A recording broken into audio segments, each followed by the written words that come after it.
Greetings, friends. My name is Jessa McLean, and I'm here to provide you with some blueprints of disruption. This weekly podcast is dedicated to amplifying the work of activists, examining power structures, and sharing the success stories from the grassroots. Through these discussions, we hope to provide folks with the tools and the inspiration they need to start to dismantle capitalism, decolonize our spaces, and bring about the political revolution that we know we need. In May 2024, after more than 2 years of salting the workplace and organizing, workers at a Laval Amazon facility voted to unionize. Initially, the logistics and tech giant tried to challenge the legality of it. When that failed, they stalled on negotiations for over 6 months. Workers held rallies, they presented very reasonable demands, tried to move the process along. Then, in late 2024, CBC reported that Amazon were close to making their first offer. Now, that was on December 23rd. On January 22nd, Amazon did make an announcement, but it wasn't a good one. It wasn't even a bad offer. They revealed their plans to close all of their Quebec facilities, not just the Laval location, and put 2,000 people out of work. That was a big fuck you to labor. Union busting at its worst, really. Our next guest, John Milton from the Canadian Centre for Policy Alternatives, makes the case that it was also, in fact, illegal. So, what did workers do about it? What did the government do? That's exactly what John's here to talk about. On top of the work already being done, John also shares some great tactics we've not yet deployed to bring down not just Amazon, but its exploitive business model that just feeds off our communities. So let's meet John and get to it. Welcome to Blueprints, John. Can you introduce yourself to the audience for me, please? Yeah, thanks for having me. So my name is John Milton. I am a writer and editor at the Canadian Centre for Policy Alternatives, a sort of left-wing political and economic research institute. And John, you wrote an article. You've written many articles. I've been poring over them. And it was, in particular, one about Amazon closing facilities in Quebec and what our response maybe should have been. Folks might remember, the audience, we did go over what this meant for workers in Quebec and some of the issues around it. But John really unpacked it from, what organized labor could or should be doing, what our governments could or should be doing. Right at the top of your piece, and I'll share that in the show notes so people can pore over it, you say that the closures of these facilities, which, 2,000 people lost their jobs, were illegal. Why were they illegal? People close factories all the time, right? That's right. So, I mean, it is, factory closures, warehouse closures, these types of things happen. These are sort of normal pieces of the economy that we live in.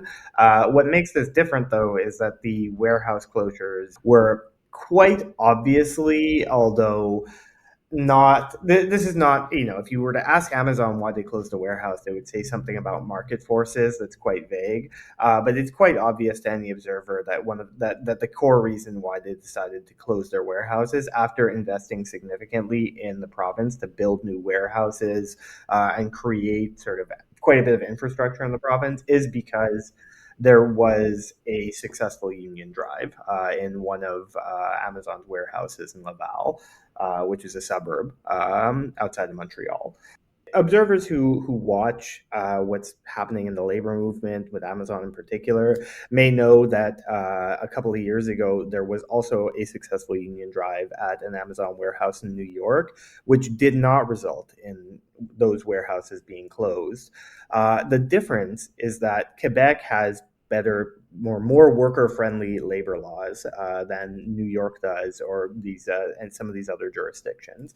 The core difference is that in Quebec, companies where a union is legally formed, which was the case here. There was the majority of workers at Amazon's warehouse in Laval decided that they wanted to be members of a union, which automatically forms the union under Quebec's labor code. Now, that happened in Quebec, just like it also happened in New York. But the difference is that in Quebec, Labor law says that if the two parties, the workers and the employer, are not able to come to an agreement for a first contract, for a first collective agreement, union contract, within a certain amount of time, then the matter can be sent to an arbitrator, a sort of neutral third party, let's say, who will then impose a collective agreement. For Amazon, that meant that for the first time in North America, they were going to have a union contract in their Laval warehouse. And Amazon is a company that has built its entire model, its business model, on being a sort of what they would call a union-free environment, a place where they can set the working conditions themselves without having to actually negotiate with their workers collectively. Right, that's their entire business model. And so having even a single warehouse where that's not the case in North America, which could then serve as an example for elsewhere, that was unacceptable for them. And so they decided that rather than accept that, they would rather abandon their significant investments that they'd made over the previous couple of years in the province, completely abandon those investments, those warehouses, that infrastructure, and leave the province entirely and have their delivery network in the province be run by a network of subcontractors. Do you think they would have gotten away with that response in the US had a contract been looming over them, just shutting the factories? Yeah, so I mean, in the U.S., they wouldn't really. The context is different, right? In the U.S., because workers have significantly less rights in the U.S. than they do in Quebec and elsewhere in Canada, but in Quebec in particular, has a more worker-friendly labor code, even though there's still a lot of work to be done.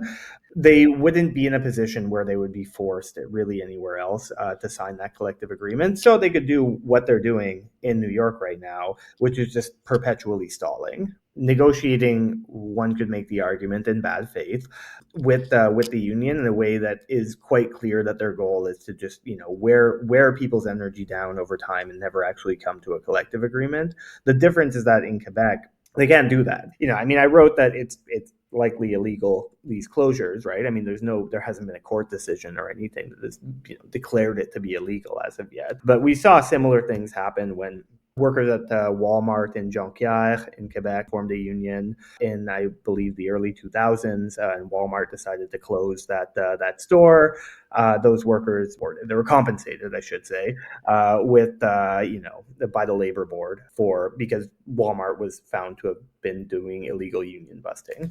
I think eventually that's probably going to be something similar to what happens here. But we'll see as those move through the courts. Do you know of any court cases that are pending over the Quebec Amazon closures? The union that was formed, that workers formed at the Amazon warehouse in Laval, they did so under the banner of the CSN union, the Confédération des syndicats nationaux in Quebec, which is one of the big labor federations. So the CSN has launched some cases at the labor board to try to have this declared as illegal union busting. You mentioned they left behind a significant investment at Amazon, but municipalities and provinces also invest in them. Your article mentions, just kind of trying to point out the ways where they're actually a detriment to workers and the economy. Not that they should be allowed to just shut up shop and leave, but Quebec gave them basically a little tax haven for a few years to say thank you for these investments. Can you give any other examples of how Amazon, with its model that it uses, is actually a detriment to the working class? Part of how Amazon set up its infrastructure in Quebec is because the government of Quebec, in an attempt to sort of woo the company to come and set up these warehouses, they have a program where if you make a certain amount of investment in the province, then you get a long tax holiday. And so Amazon was granted a 15-year tax holiday in Quebec because of the scale of its investments in the province. The province has also given it things like, Amazon has a data center in the town of Varennes, which is a little bit outside of Montreal, and they pay significantly reduced electricity rates. The government has all kinds, both provincial and federal, all kinds kinds of contracts with Amazon Web Services to run internet infrastructure. So these are sort of like, both direct and indirect subsidies to the company in order to sort of attract their investment into the province, so that, we could all be so lucky to work the sort of backbreaking labor in Amazon warehouses where, I'm sure we've all heard the stories, but there's a lot of horror stories, particularly in the US, of, workers being forced to pee in bottles in the hallways of the warehouses that they work in, or dying of heart attacks on the floor because the pace of work is so high. This is the model that Amazon uses, sort of maximum exploitation. But, from the government's perspective, these are, organizations that create jobs, and so we should be trying to do our best to attract them. Yeah, I mean, it's no wonder that workers try so hard to salt and unionize some of these facilities. What a blow, I imagine it felt for organized labor to kind of have that moment pending in a contract at an Amazon facility, especially after watching what comrades were having to go through in New York. I know Chris Small, comes and tours Canada a lot, a friend of labor up here. And so it's definitely something a lot of us were watching, cheering on. Like, anytime we can expand union membership, we understand the value in that. So what was the response from the broader Canadian labor movement when they felt that blow? Yeah, so at least in Quebec, I think that the response from the English Canadian labor movement has been a little more muted. It's a sort of classic division between the Quebec and Canadian labor movements that has been the case for decades.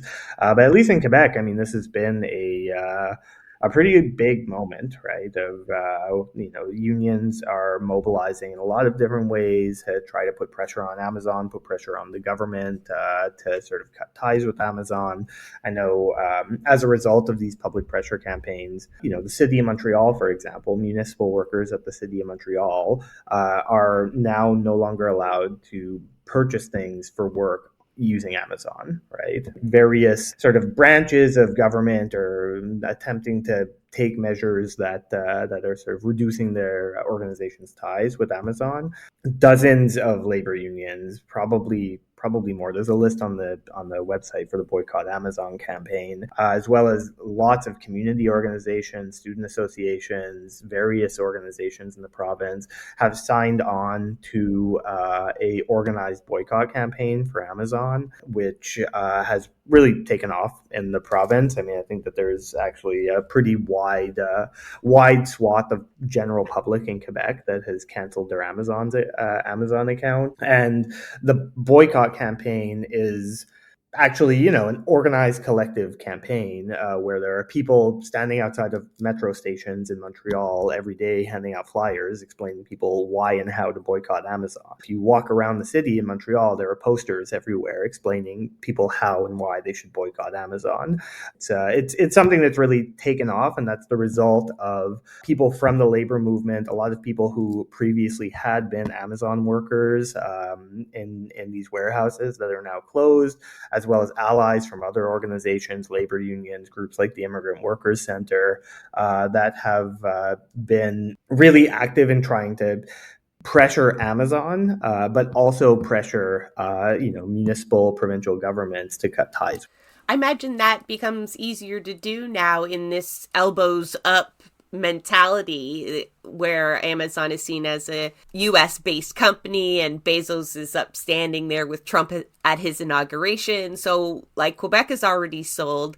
I imagine this becomes an easier sell across Canada as it can represent more than just fighting back against union busting, right? But a response to Trump's economic aggressions, whatever words we're using to describe his behavior. But your piece that you wrote there is full of other ways that we could push back against Amazon, and could be applied more broadly as well. I just wanted to note that's interesting that Quebec, you're having municipalities pass specifically Amazon boycott, sort of, like telling their employees not to use Amazon.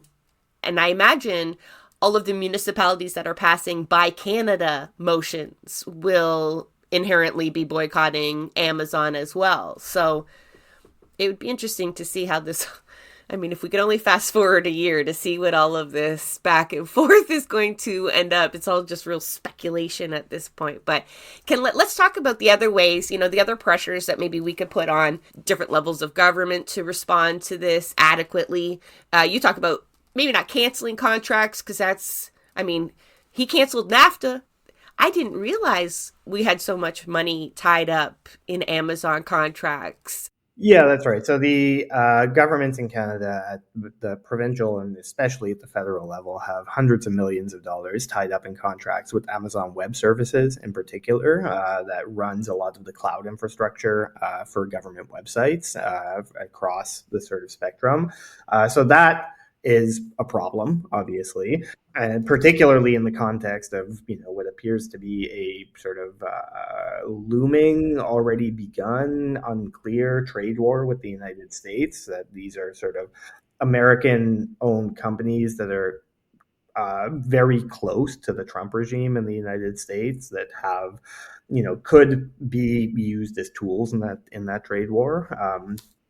The governments that have these contracts with Amazon Web Services in order to provide cloud services for government digital infrastructure need to be thinking seriously about the ways that they can get out of that dependence on Amazon, in particular, US companies in general.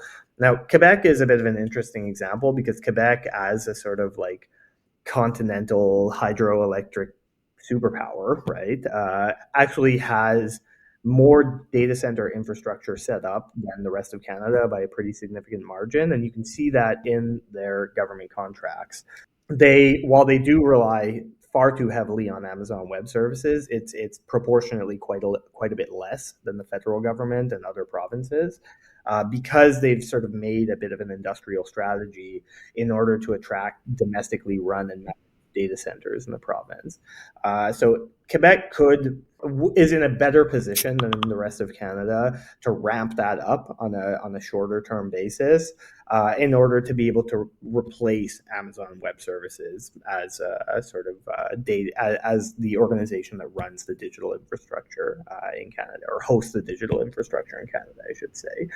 But otherwise, I mean, if we want to go after Amazon directly, as opposed to Amazon, the sort of logistics network, retailer, whatever, this company is continuing to operate in the Quebec market, even though it's closed its actual warehouses. And the way that it's doing so is through subcontractors. And so these are, people who are on the gig economy model, who, own their own vehicles, and pay for their own repairs of their own vehicles, don't have any sort of like formal employment relationship with Amazon. Now, this is a model that basically means that basically allows for companies to shirk their responsibilities to pay for things like health benefits, have job stability, these basic things. And it's a problem to begin with. But now this situation with Amazon provides us with a bit of an opening to go after that model more generally, right? If we want to punish Amazon for its illegal union busting in the province, then we should go after the model that it's using to replace what would have been a unionized workforce. And doing so would actually be a win for all workers in the province, because it would tackle some of these very exploitative gig economy practices. So that would be really a big win for a lot of workers in this province.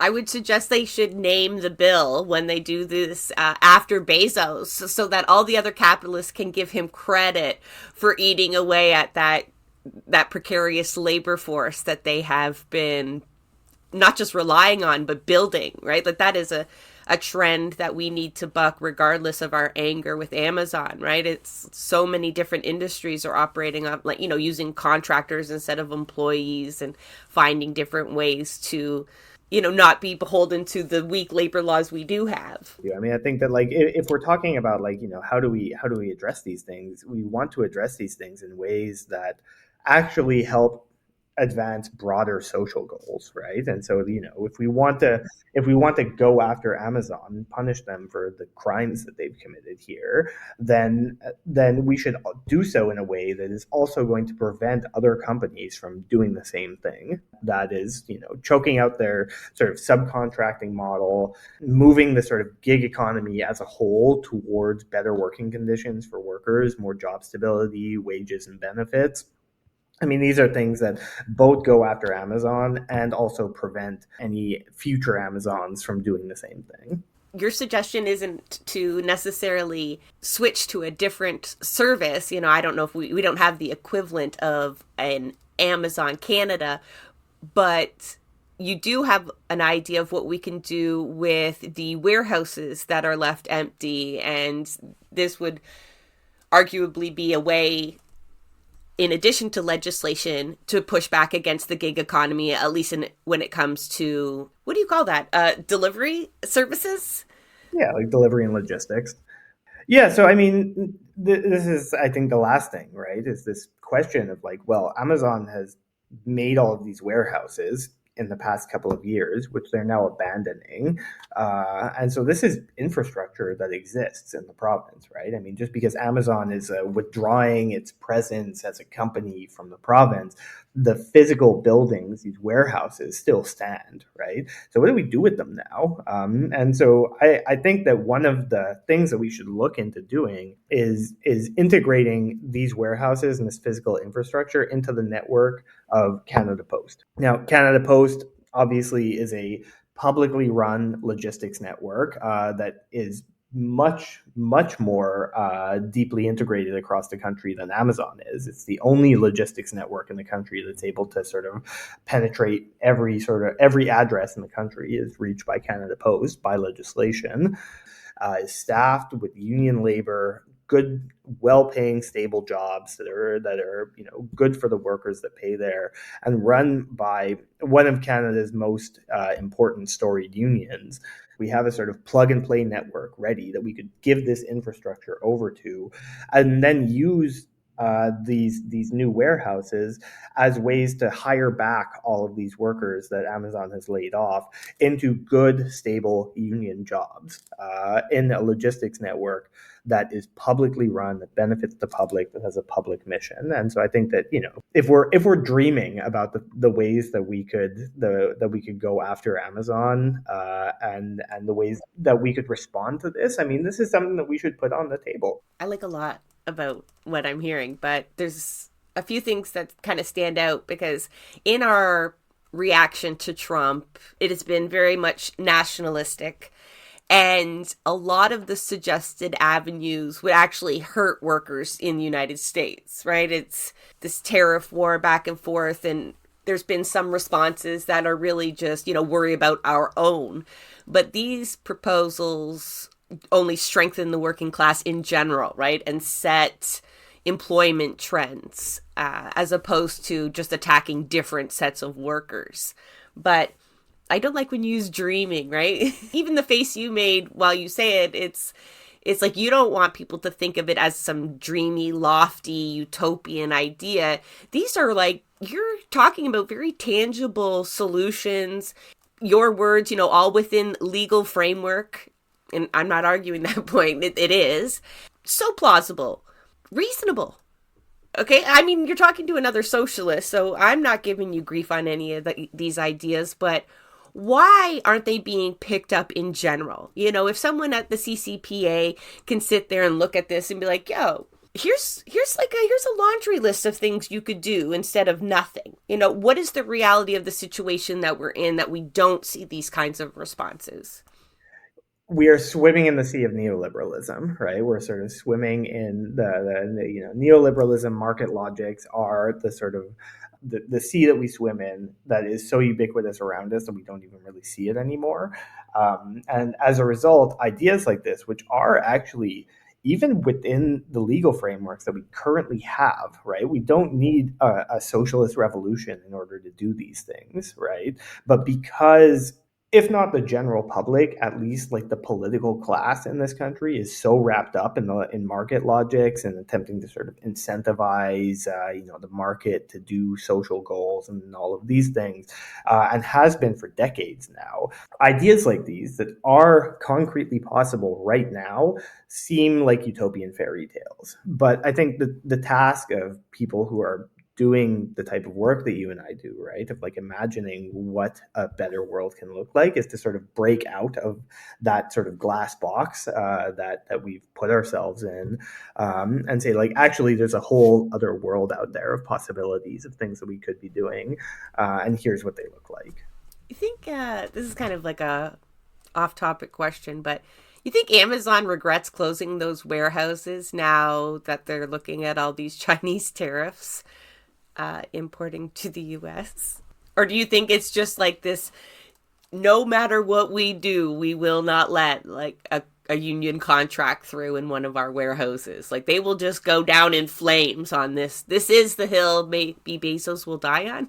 I think that this is probably the hill that Bezos will die on. I think that Amazon has really staked itself out as a company that will absolutely burn every bridge before allowing its workers to collectively organize and allow its workers to just like negotiate basic things in their own workplaces that they give a third of their lives to. And so they're going to go down swinging in that regard, and we need to act in consequence with that. We need to also go out swinging with them, and I think that is part of the campaign that's been happening in Quebec since the Amazon closure has happened. Is a response to that I think is the closest to a type of proportionality that we've seen with regard to Amazon. Is a campaign that, now that these closures have happened, is seeking to have, at a society-wide level, have us cut ties with Amazon at government level, at sort of individual consumer level, at all of these things, to sort of treat them as the sort of malignant force that they are and remove them. That is probably the model that we're going to need to go with if Amazon doesn't change its approach to the way that it deals with its workers. Oh, I'm absolutely here for painting all capitalists as a malignant force. So that's why going at it from the angle that you're going at it, in response to the union busting and their treatment of workers and the fact that they've just got a really harmful model for local economies and beyond, rather than the anti-US framework, right? Because then that puts us in a different mentality. Then we pick targets based on where their headquarters are and not necessarily how they're treating workers. So I imagine you're full of ideas in terms of legislation, like how we could protect gig workers or and beyond that. But what about for people on the street, even non-unionized workers? Although I hear a lot of hate about Amazon, we have for a long time, right? Like Bezos is like an easy target for whatever reason. Like Gale and Weston, I don't know. We remember their name and they look like villains. I think that helps. But I've not seen the kind of replication that you're talking about in Quebec outside of Quebec. You only touched on that divide, but I'll be honest, I think I was kind of naive to the fact that there'd be that kind of divide within the labor movement. It was so egregious what they did in Quebec. I expected a nationwide response. So you got any advice for grassroots organizers beyond that are looking to kind of use this moment as a way to point people in the right direction?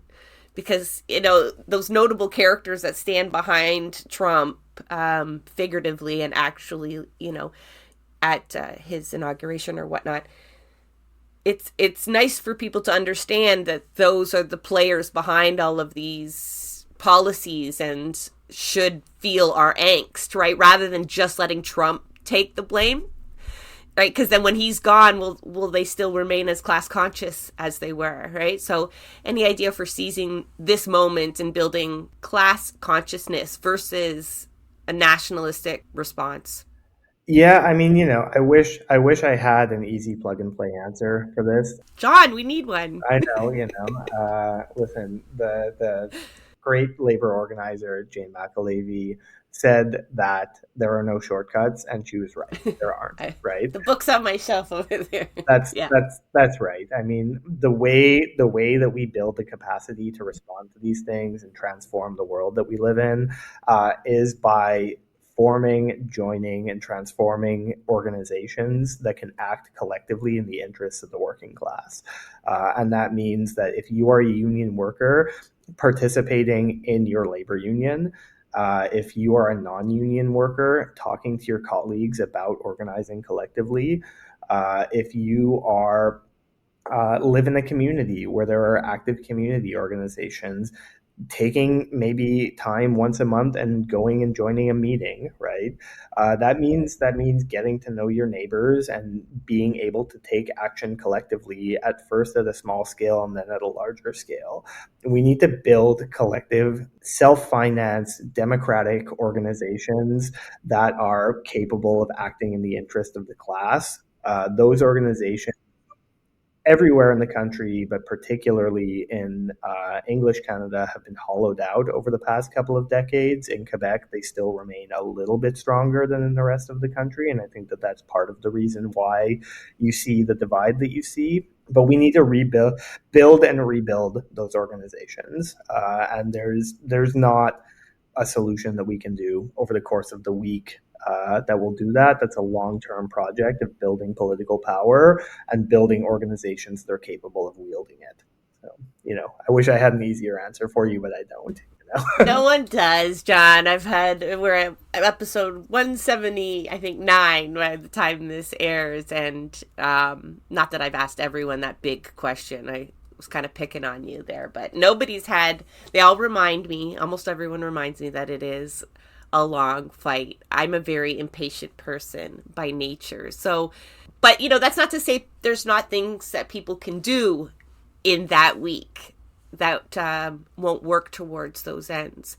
I'm wondering, I think when we covered this story, I should have brushed up my notes a little bit, but I think when we were covering this story back in January, early February, I pulled up something about workers in Alberta perhaps trying to unionize an Amazon facility. Are there other facilities across Canada that we should be watching in terms of unionizing an Amazon? Yeah, I mean it's tough to say because these campaigns take place, by their very nature, take place discreetly until they're not, right? Because obviously, with a company that is so bent on destroying any active efforts at collective organization. Things need to take place somewhat clandestinely until they're ready to go public. However, there's a lot of signs pointing to the possibility of union drives happening elsewhere in British Columbia, which it's worth pointing out is one of the only other provinces that has card check certification in Canada, which means that if 50% plus one of workers sign union cards, then they have their union. They don't need to afterwards go into a referendum period in which a company like Amazon, can engage in all types of illegal union busting during a public referendum period. So if 50% of workers plus one sign union cards, the union is formed, period. And so I would be watching out for campaigns in British Columbia in that regard. I will keep my ear to the ground, but yes, I think most people can appreciate, and hopefully they've heard, but maybe you can share a little bit before we go, because we didn't hit on just how dirty Amazon can play when folks are trying to unionize a facility. I mean, we know what happens when they lose. They're really sore losers, but they play really dirty too in terms of trying to spend millions of dollars on surveilling their employees, right? And union busting tactics, particularly in that referendum stage when it's most effective. Following New York, I mean, it's incredible the things that they'll go through. But yeah, I mean, Amazon, uses the entire gamut of union busting techniques and is even sort of an innovator in them. they're a think tank of union busting. They probably have a whole department. They almost definitely do. And so, I mean, they do everything from, firing people or laying people off who are publicly associated with the union, to like running very obvious surveillance, hiring private security companies, posting gigantic banners that are against the union inside workplaces, and doing things that are like, even the U.S. Labor Board has, declared to be illegal, right? Which is not exactly a particularly worker-friendly organization. But Amazon has sort of decided that they would rather just pay a fine afterwards for doing these sort of illegal union busting things, rather than accepting that their worker playing fair during a referendum. Those reactions, from those tasked with enforcing labor laws don't even slow them down. Like, I imagine the fines are just pocket change to that company. Any idea what their hit to the bottom line has been in Quebec? Whether that's been effective enough to make them kind of take notice and question their tactics? I don't have those numbers. No, I'd be curious to be a fly on the wall in the meetings where they're looking back and seeing the blowback. Or they just, I mean, if they're any good at what they do, they don't even pay attention. Like, they just keep going forward. I mean, that would be my advice to other people, right? Like, don't slow down for your detractors. But I think it just leads credence to the suggestions of, building unions from the bottom up, and as the only real solution to these folks, pleading with our governments to enact fines or other kind of tiny bits of legislation seems like an uphill battle at times. But, all the more reason for stronger labor. Yes? Oh yeah, absolutely. And I mean, here's the thing. I think that, like, both stronger labor and like a strong like government that is willing to take legislative action against these companies are both essential components of taking on companies like Amazon. The issue is that in order to get to the stage where we have a government that is willing and able to do this type of thing, that is just because of the neoliberal economy that we live in and the sort of decades of neoliberal hegemony. We're not going to get there without a strong labor movement, right? It is a precursor to having a government that is capable of acting in the interests of the working class, is having a working class that is capable of acting in its own interest. We'll get there. Yeah. Let's hope. Well, we have to do more than hope, John, but we are, right? There's people are actively on the case. I appreciate the work that you do that contributes to that. Sometimes, we're all labeled as utopic, and the solutions that we suggest or the political ways that we want to go are just like not even feasible. But quite often when you crunch the numbers or you get people working on this, you can present very feasible solutions to what seem like insurmountable problems. So I did tease you about being a policy wonk, but you clarified that. But there is value in like talking about policy in different ways forward and doing that kind of work. Thank you so much, John, for coming on and explaining this to the audience. I did not give the case justice when I kind of gave an overview back in late January. I was angry, but I had no solutions. And you really did kind of provide some solutions to folks, which is far more constructive than just ranting about it. Yeah, pleasure to be here. And I mean, as always, the most immediate solution for any of your listeners is to go out and form or join an organization in the place where you live and work. Absolutely. Thank you. That is a wrap on another episode of Blueprints of Disruption. Thank you for joining us. If you'd like to help us continue disrupting the status quo, please share our content, and if you have the means, consider becoming a patron. Not only does our support come from the progressive community, so does our content. So reach out to us and let us know what or who we should be amplifying. So until next time, keep disrupting.